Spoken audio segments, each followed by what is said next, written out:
안녕하세요. 둥디TV 신법사입니다. 오늘 저희 직업탐방에서는요, 김준영 회계법인의 김준영 회계사님 겸 대표님을 오늘 모셨습니다. 그래서 오늘 저희 김준영 회계사님께서 이제 캐나다의 스토리와 이제 각국의 가치관 이런 것에 대해서 저희가 함께 이야기를 나눠볼 텐데요. 오늘 바쁜 시간 내주셔서 와주셔서 너무 감사합니다. 감사합니다. 네. 사실 저희가 이제 직업 탐방을 하면서 이제 많은 궁금해하신 직업이 이제 회계사라는 직업이 어떤 직업이냐, 그리고 또 궁금해하시는 게 대표님으로서 이제 어떤 마인드와 뭐 직업 사단을 가지고 이제 운영을 하시냐 이런 거 많이 물어보세요. 그래서 제가 오늘 사실 대표님이 이제 살아오신 스토리를 조금 알고 싶은데 괜찮으면 저희 오늘 구독자분들과 공유도 괜찮으실까요? 그럼요. 감사합니다. 네. 그래서 처음에 그 캐나다 이민은 어떻게 오게 되셨어요? 저는 이제 1.5세대, 그러니까 부모님하고 같이 네. 온 세대고요. 네. 그러니까 제 의지보다는 부모님의 의지로 온 거고요. 네. 네. 제가 19살에 왔고요. 네. 그리고 뭐 오자마자 뭐 고등학교 졸업하는 그 해죠. 그 당시 토플이죠. 대학 들어가면 토플 그죠. 보고 네. 이제 캐나다 대학 들어갔고, 그리고 졸업했고, 그리고 1년 동안 인더스트리의 어카운팅 파트에서 일을 하다가, 그리고 바로 이제 제가 하는 게 퍼블릭 프랙티스잖아요. 네네네. 그 퍼블릭 프랙티스 하는 펌에 취직을 해서 그 같은 회사의 직원으로서, 그리고 그 매니저로서, 또 지금은 프레지던트 오너로서 계속 같은 회사에 회사 계속 그로잉했죠. 네. 이제 그렇게 성장하면서 제가 지금 대표로 있습니다. 그러면은 처음에 프랙티스 했던 회사에서부터 계속 몸 갖고 계신 거네요? 네. 그래서 28년간 사실 뭐 28년 된 고객이면 저하고 28년 얼굴 본 거고요. 네. 네, 그분들이 제가 젊었을 때 20대 보신 분들은 지금은 70대, 80대 되셨으니까. 오. 그래서 오래된 고객분들 보면은 제가 건강한 한 이제 이분 마지막 보고 세금 보고는 제가 해드릴 확률이 높다라는 게 보이기도 합니다. 네. 근데 뭐 제가 하는 일은 회계사들이 하는 일 중에 네. 거의 30% 정도밖에 안 될 거예요. 퍼블릭 프랙티스 일을 한다는 거는. 네네. 뭐 캐나다 CPA들이 꼭 저같이 네. 고객들 상대하면서 세금 보고 도와드리고 기업 회계하고 뭐 이런 것만 하는 게 아니고, 사실 많은 부분의 회계사들은 들어가 있죠. 네. CPA 데지그네이션을 받고 나면 정부에서도 일할 수 있고, 음. 그리고 인더스트리에서도 일할 수 있고, 네. 많은 기관들이 회계사가 필요하잖아요. 그죠. 맞아요. 그런 데서 뭐 한 60% 가까이 이상 일을 하고 있고, 저희 같이 퍼블릭 프랙티스를 하고 뭐 회계 법인, 네. 뭐 어카운팅 펌, 어카운팅 오피스 이렇게 하시는 분들은 30몇 % 정도밖에 안 됩니다. 그러면 지금 사실 하시는 일 얘기가 나와서 그런데 지금 어떤 일들을 주로 도와주고 계신가요? 저는 하는 일은 고객분들이 주로 이제 개인들은 네. 개인 세금 보고, 그리고 텍스 플래닝 어드바이즈 하는 부분, 그리고 기업 같은 경우, 비즈니스 같은 경우는 기업 회계, 그리고 어떤 경우는 어슈어런스 서비스라 그러는데, 어떤 회사는 돈을 많이 빌리거나 아니면 상장회사 같은 경우는 오디티드 파이낸셜 스테이트먼트나 아니면 리뷰 인게이지먼트 파이낸셜 스테이트먼트가 필요한 경우는 또 그런 서비스도 하고 있고요. 많지는 않지만 한국의 기업들도 밴쿠버 브랜치가 있고, 여기서 이제 비즈니스 밴쿠버 브랜치를 통해서 비즈니스 하는 경우는 또 브랜치를 좀 도와드리고 있고, 그 관련된 서비스 뭐 상담 다 하고 있습니다. 그러면 나중에 저희 고객분들도 이제 필요하시면은 도움을 받도록 그럼요. 하겠습니다. 네. 특히 이제 고객분들이 한인들이고, 뭐 네네. 여기 와 계시거나 아니면 한국에 계시거나 이민을 계획 중이시거나 이민을 와 계시거나 이런 분들인데, 이제 그런 분들이 대부분 한국의 시스템과 캐나다 시스템을 잘 이해하는 회계사가 필요할 거고요. 그죠. 네. 그리고 그 소득이나 자산도 또 이렇게 두 나라에 나눠져 있는 부분도 많기 때문에 저희 회사 같은 경우 굉장히 그게 익숙합니다. 한국 시스템도 잘 알고, 한국 세법도 잘 알고. 그래서 만약에 뭐 도움이 필요하시면은 저희가 지금까지 이제 다년간 쌓아온 경험을 바탕으로 서비스를 제공할 수 있습니다. 그럼 캐나다에 사신 지는 몇 년 정도 되신 거죠? 총? 캐나다에서 한 건 91년도에 왔으니까 30년 넘었죠. 와, 그러면은 뭐 캐나다나 한국에서 봤을 때 뭐 장단점 이런 것까지 다 아실 텐데 뭐 캐나다의 장점이 뭘까요? 캐나다 장점은 일반적으로 좀 억울한 일은 한국보다 많지는 않다고 봐야지 되겠죠. 그리고 뭐 억울한 일이라는 게 이제 메디컬 서비스에 대해서 다들 이제 컴플레인이 많으신데 또 다른 면은 사실 돈이 없어서 뭐 이렇게 치료를 못 받는 경우는 없잖아요. 맞아요. 예, 물론 이제 내가 돈이 있는 분들이 제때 못 받는다는 게 문제긴 한데 그래도 좀 이렇게 억울한 일은 캐나다에서는 많지 않지 않느냐 그런 게 제 생각이고요. 그리고 캐나다 같은 경우는 실제로 그 캐나다 시스템 자체가 또 실제로 정부의 도움이 필요하고 정부의 뭐 생활 보조가 필요한 분들한테는 굉장히 과감하게 지출이 됩니다. 특히 이제 요번에 코비드를 겪었잖아요, 우리가. 근데 뭐 캐나다의 정부에서 코비드 기간 동안 엄청난 돈을 지불했습니다. 제가 그때 한국에서 인터뷰 요청이 있어가지고 캐나다 정부가 얼마나 많은 코비드 베네핏을 지불했냐를 제가 설명한 적이 있었는데 그 인터뷰를 했던 분들이 굉장히 놀라시더라고요. 한국 같은 경우는 비즈니스 하시는 분들한테 그 코비드 기간 동안에 보조한 금액이 캐나다에 비하면 터무니없이 적습니다. 그래서 그런 것들이 이제 어려움이 있고 도움이 필요하고 이런 상황이 발생하면 캐나다는 과감하게 지출이 된다. 그게 차이가 큰 것 같습니다. 아무래도 힘든 시기나 힘든 분들한테 도움을 확실히 주겠다. 그러니까 냅두지 않겠다라는 약간 그런 사회주의. 그죠? 그렇죠. 맞아요. 네. 뭐 알만한 분들은 다 아시니까. 맞아요. 세무적으로는 제가 억울한 일이 없다, 페어하다 이렇게 말씀을 하는 거는 제가 세법 전문가니까 세법적으로는 어떤 걸 보면 아냐 하면은 한국에 상속 증여세가 있잖아요. 그게 사실 정확하게 따지면 이중과세예요. 그렇죠. 네. 다 그 해 세금 번 거 다 냈는데 또 증여시에 또 내고 또 같은 거 갖고 또 상속시에 또 내고 이런 거거든요. 캐나다는 없잖아요, 상속 증여세 자체가. 그거 하나만 해도 이게 뭐 이중으로 막 이렇게 하는 그런 게 아니기 때문에 페어하다 봐야 되겠죠, 시스템 자체도. 그죠. 저도 사실 그 말에 굉장히 동의를 해요. 왜냐면은 캐나다가 아무래도 좀 되게 페어하게 해주고 어떻게 보면은 뭐 돈이 많다라고 해서 너무 그쪽으로 치우치지도 않으니까 예, 사실 굉장히 여기서는 어떤 걸 하든 간에 굉장히 좀 도움이 많이 되는 것 같은데 캐나다에 약간 살기 위해서 사실 어떻게 보면 인컴은 당연히 있어야 될 텐데 그러면 이제 회계사님께서 생각하시는 캐나다 유망 직종 이제 이런 직종은 좀 좋겠다 하는 게 어떤 게 있으실까요? 사실 요즘 컴퓨터 AI가 발달해서 우리가 지금 생각하는 전문 직종, 특히 머리 쓰는 직종들은 지금 그죠 전망이 별로 안 좋습니다, 그죠? 맞습니다. 그래서 뭐 몸 쓰는 일들이 의외로 그러니까 블루 칼라들이죠. 제가 세금 보고 해보면 작년 같은 경우 연봉 높으신 분들이 많은데 가장 눈에 띄었던 게 엘리베이터 테크니션인데 연봉이 30만 불이셨어요. 엘리베이터 테크닉 30만 불이요? 그리고 일렉트리션, 네. 일렉트리션도 우리가 보는 뭐 고장나서 부르는 그런 일을 하시는 분이 아니고 유니언 일 하시고 예 뭐 이런 그 큰 시설에서 이제 일렉트리션 일을 하시고 이런 분들은 기본 20만 불 이상 합니다. 오. 예 그래서 이게 한인들은 다 막 교육을 시켜야 되고 대학을 보내야 되고 또 오피스 일을 해야 되고 전문직 일을 해야 되고 하지만 저는 세금 보고 해서 간접 경험한 걸로는 충분히 블루 칼라, 소위 우리가 얘기하는 블루 칼라라 하더라도 연봉은 남부럽지 않을 수도 있습니다. 네, 그래서 이제 그건 분명히 제가 보는 거고요. 뭐 그리고 우리가 다 아는 상식으로 말씀을 드리면 메디컬 케어 관련된 뭐 너스나 닥터들 뭐 이런 분들 좋은 직종이고요.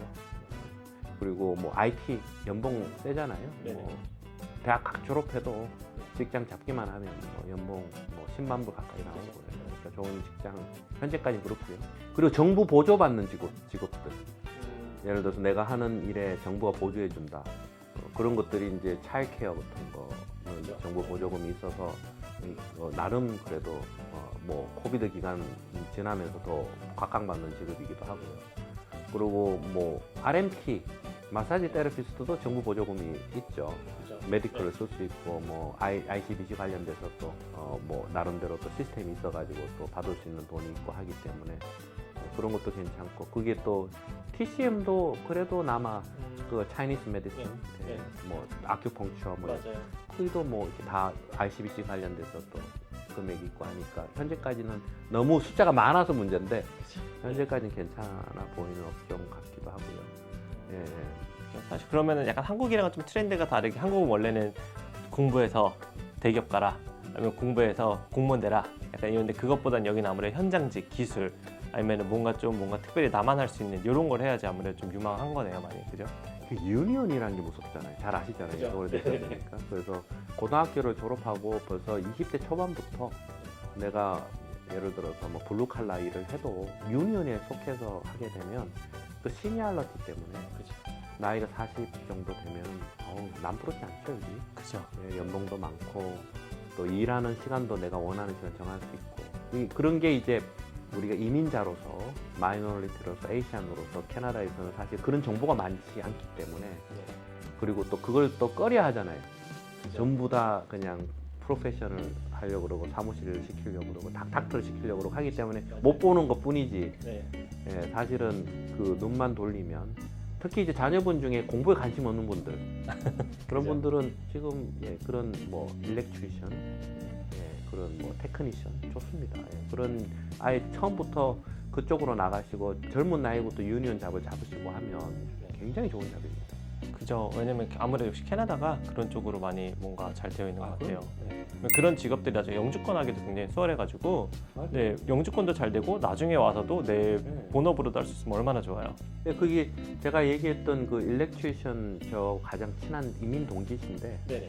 밴쿠버 그 하버 항만에서 일을 하세요. 네네네. 근데 이제 한인들 특히 이제 뭐 2세들은 몇 명이 있지만 뭐 한국말 한 1.5세 본인처럼 하는 사람 아니 본인이 유일하대요. 왜 그러냐 물어봤더니 사람들이 모른대요. 이렇게 좋은 직장인지를 모르고 있대요. 네, 그렇죠. 관심이 없는 거죠. 다 그냥 사무실만.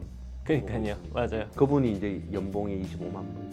25만 불이요. 연차는 좀 되셨겠죠, 그래도? 아닙니다. 그분도 40대에 유니언 들어가셨던 분이라 20대에 이제 유니언 하시는 분들 비하면은 뭐 그러니까 이제 그분 입장에서는 시간 초이스가 좀 약하겠죠. 아, 남들 안 하는 시간, 나이 시프트 뭐 이렇게 하긴 하지만 연봉은 충분히 자기가 원하는 대로 그죠. 25만 불이면은 자기가 원하는 시간으로 많은 시간 일하고 하면 좋네요. 그거는 꼭 제가 한번 기억을 해놨다가 많이 전파해드려야겠습니다. 그럼 저희가 사실 또 오늘 궁금한 게 아까 말씀드린 대로 이제 회계사님으로서도 앉으셨지만 저희 이제 대표님 오너로서도 이제 오셨잖아요.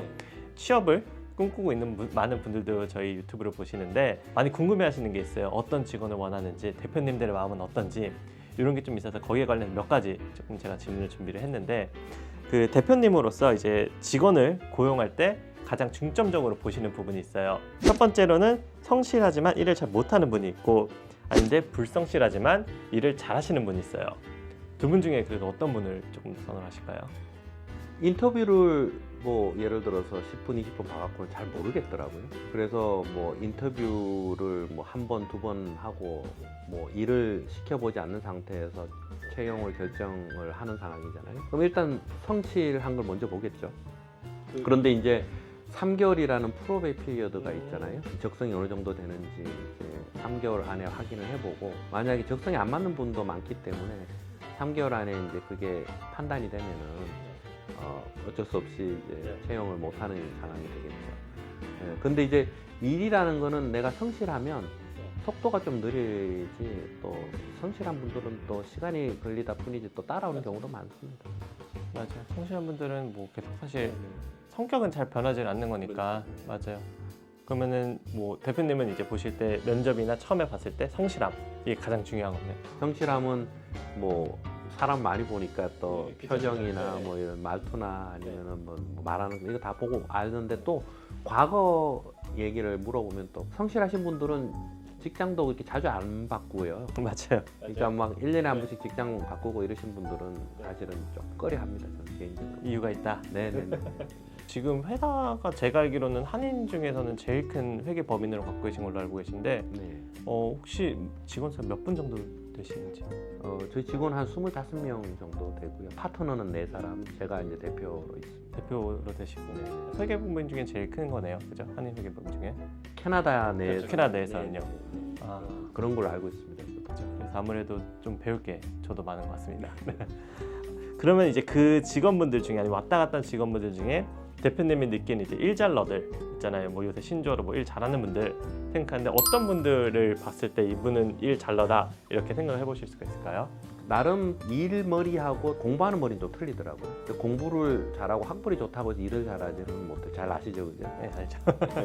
그래서 일하는 사람들은 뭐 이렇게 일을 시켜보면 금방 나오긴 합니다. 뭐 시간도 오래 안 걸리더라고. 한 달이면 뭐 일 잘하는 사람들 그죠. 두드러지게 나와요. 예. 최근에 이제 어떤 걸 제가 봤냐면 저희가 이제 항상 그 택 시즌에는 일손이 부족하니까 네. 워킹 할러데이 비자를 가지고 있는 한국의 대학교 3학년 한국에서 워크홀로 이제 오신 여성분이셨는데 그분은 일을 너무 잘하시더라고요. 그 영어도 익숙하지 않고 시스템도 익숙하지 않고 소프트웨어도 익숙하지 않고 사무실 일이라는 거는 뭐 학교 공부한 거에는 해본 적이 없는 분이신데도 털출나게 잘하시더라고요.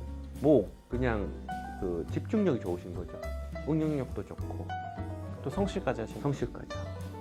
타고 나셨네요, 그분은 진짜. 네네. 많이 흔치는 않아요.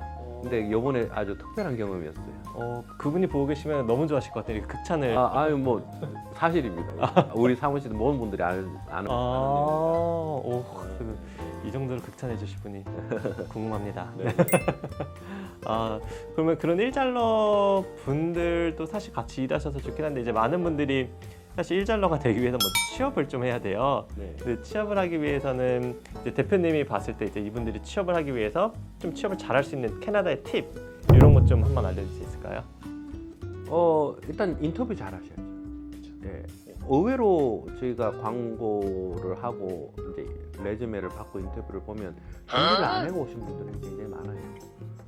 레즈메도 막 이렇게 스펠링이 틀리고, 네, 그게 있어야 될 내용도 없고, 포맷도 굉장히 올드 패션이고, 이거는 저는 일단 레즈메 뭐가 틀리고 그러면 무조건 아예 인터뷰를 보지를 않습니다. 그래서 레즈메 잘 프로페셔널하게 쓰셔야 되고 또 플러스 인터뷰 준비도 잘 해오셔서 인터뷰 잘 보셔야 돼요. 사실 인터뷰 잘 봐도 고용진은 항상 퀘셔너블 합니다. 과연 이분이 이 인터뷰 내용으로 똑같이 일할 수 있는 부분에 대해서는.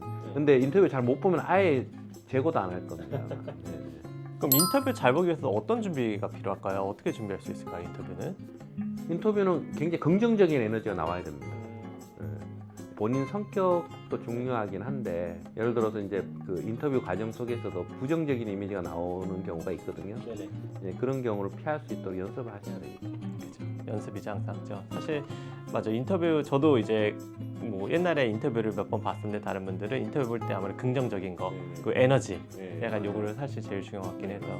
그리고 당연히 뭐 내가 보는 면접에 이 회사가 어떤 회사인지 기본적으로 좀 알아봐야 되고 본인도. 본인 알아야죠. 예, 알고 와야 되고. 뭐, 모르고 오는 분도 많습니다. 진짜 그런 분도 많으세요? 네. 많아요. 그럼 왜 지원을 하셨대요? 그런 분들은 어떤 회사인지 모르는데. 일단 그 어카운팅 펌의 사무실 일은 사실 엔트리 레벨이 좀 나은 편입니다. 우리는 그렇게 생각 안 하는데 이제 어플리컨트들 네. 직장을 원하시는 분들은 그렇게 생각하시는 것 같습니다. 그래서 많은 이제 레주메가 항상 있고요. 어떤 분들은 본인이 인터뷰 보자 연락 올지 모르고 계신 분도 있었던 것 같고요. 그러니까 준비가 안 돼 있는 거죠. 네. 근데 실제로 그렇게 뭐 이 정도 사무실 일, 엑셀 작업 뭐 이런 것들은 뭐 우리가 필요한 게 엔트리 레벨이니까 그 포지션으로 오픈했을 때 지원하신 분들은 그 정도는 본인이 할 수 있다고 생각하지만 의외로 또 일을 해보면 적성에 안 맞는 분이 또 많아요. 본인 생각하고 틀리게. 그럴 수 있죠. 왜냐면 잘 모르고 처음부터 파악 안 하고 오면은 그럴 수밖에 없으니까. 그래도 오늘 좀 많은 걸 저도 배워가고 그다음에 이제 저희 이제 구독자분들 많이 이제 배우실 텐데 사실 오늘 진짜 바쁜 시간 내서 와주셔가지고 김준영 회계사님의 개인적인 스토리 그리고 이제 회계사로서의 그리고 이제 유망 직종 그리고 이제 대표님으로서의 이제 운영 방침이나 이제 이렇게 준비해라 하는 분들까지 다 알려주셨는데 사실 오늘 많은 도움이 될 것 같고요. 김준영 회계법인의 이제 김준영 회계사님 대표님으로서 와주셔서 저희가 오늘 이 부분 간결하게 이쁘게 잘해서 저희가 많은 분들과 공유를 할 수 있게 하겠습니다. 이렇게 초대해 주셔서 감사합니다. 아닙니다. 오늘 나와주셔서 너무 감사하고요. 그럼 혹시 저희 다음에 기회가 되면 또 한 번 더 뵙도록 하겠습니다. 예, 감사합니다. 앞으로 도움 많이 받겠습니다. 감사합니다. 감사합니다. 네.